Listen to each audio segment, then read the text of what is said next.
নেত্রকোনা-৪ আসনে ধানের শীষ প্রতীকে বাবরের প্রতিদ্বন্দ্বী হিসেবে লড়ছেন কাস্তে প্রতীকের জলি তালুকদার।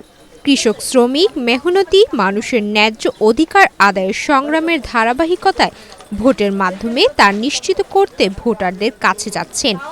নির্বাচনী প্রচারণায় তিনি জাল যার জলাতার নীতি স্লোগান নিয়ে কমিউনিস্ট পার্টিকে বিজয়ী করতে গ্রামগঞ্জে চষে বেড়াচ্ছেন। আমার তো লড়াই সংগ্রামের একটা দীর্ঘ ইতিহাস আছে।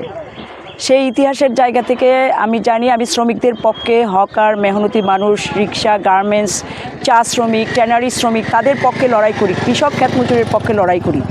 সুতরাং আমার মানুষের প্রতি একটা আস্থা আছে। মানুষ এইবার এই গণতন্ত্র ভোটাধিকার প্রতিষ্ঠার জন্য সেই রকম একজন প্রার্থীকে তারা বিবেচনা করবে।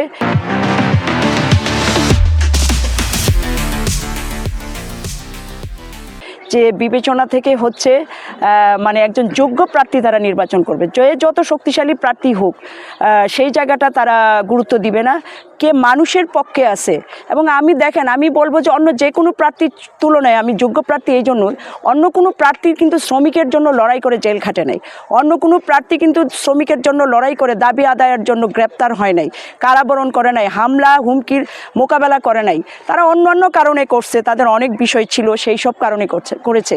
কিন্তু মানুষের পক্ষে দাঁড়িয়ে একটা দীর্ঘ সময় ধরে লড়াই আমি করেছি।